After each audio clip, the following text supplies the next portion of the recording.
After days in Kyoto and Hiroshima, I hopped on the train first thing in the morning and headed out to the final stop on my golden route, which was a day trip to Nara. Now, I've been to Nara 2 times before, and each time I go, I always look forward to one of Nara's most notable attractions, the roaming deer. The Tamesika deer, or Japanese deer, roam through the town in Nara City, but a lot of them hang out around Nara Park.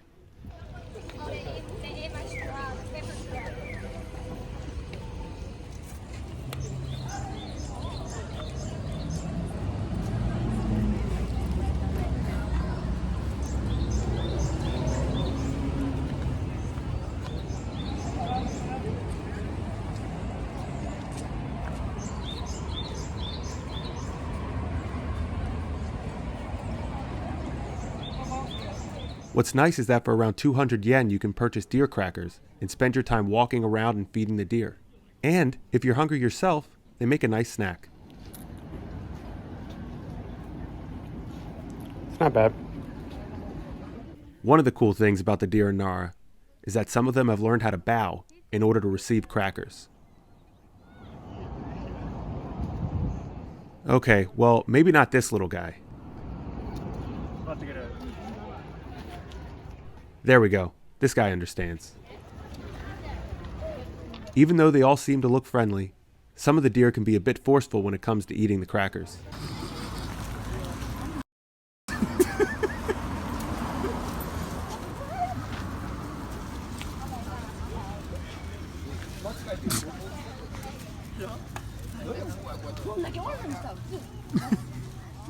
And like all wild animals, you should treat them with respect and not do anything dumb.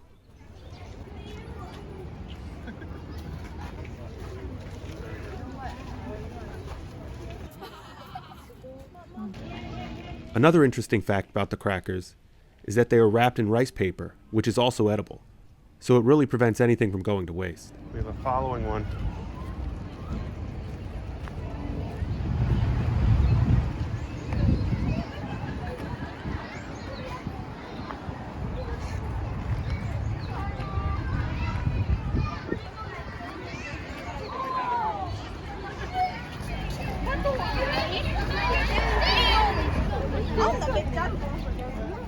Now I could hang out all day feeding the deer and walking around the park, but there were sights to see.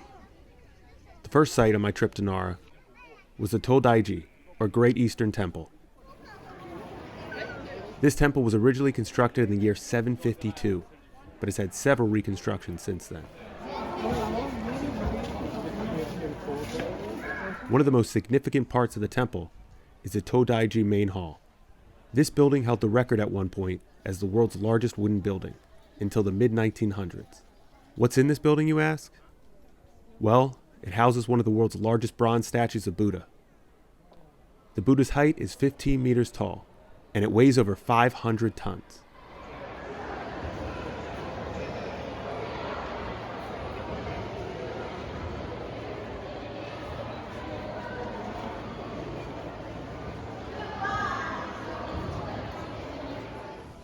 Inside, the building's filled with a ton of artifacts, including a 3D scale model of the original buildings, guardian statues, as well as a pillar with a hole in it. Legend has it that the size of the hole is equivalent to the size of the giant Buddha statue's nostril. And if you're able to crawl through it, you'll be blessed with health and happiness. Unfortunately, it was currently closed due to COVID-19, so that meant I didn't have to worry about being the fat American who ended up getting stuck in a 1,000-year-old wooden pillar. Imagine how many views that video would have gotten. Probably a lot more than 50.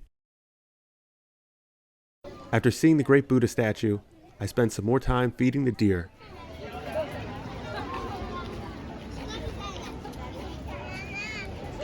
One thing that is really cool to see out in Nara City is the mochi pounding at Nakata-ni-do.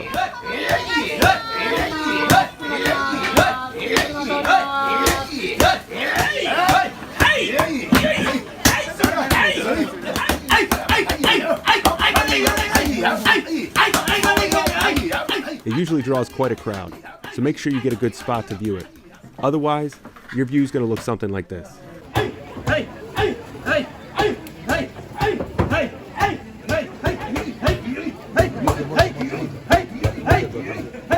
My next stop in Nara was a temple that was a little bit of a distance away, and by a little, I mean it took over an hour of train rides and walking in the hot sun to get there. But in my opinion, it was worth it. This temple is called the Horyu-ji, and it was founded in the year 607. It is one of Japan's oldest temple, and what makes this place so interesting to me is that it contains the world's oldest surviving wooden structures.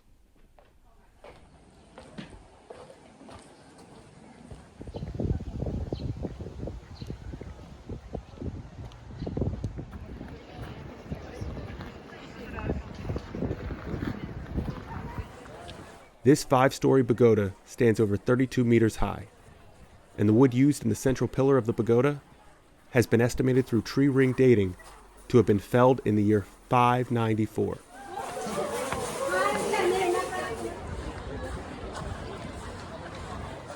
One thing that is cool about this temple is that it's a very popular site for locals to come visit and learn their history. Now, every time I've come to Nara, there's always giant groups of Japanese school children doing tours through the sites.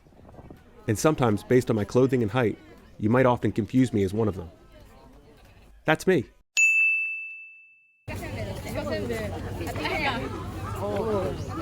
Luckily today I was wearing a tank top, so I didn't blend in.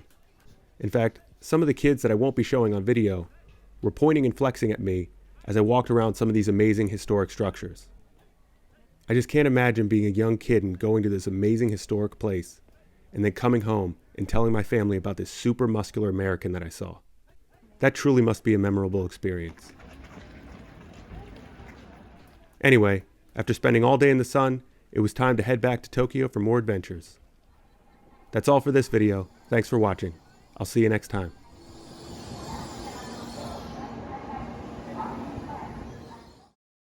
Like and subscribe!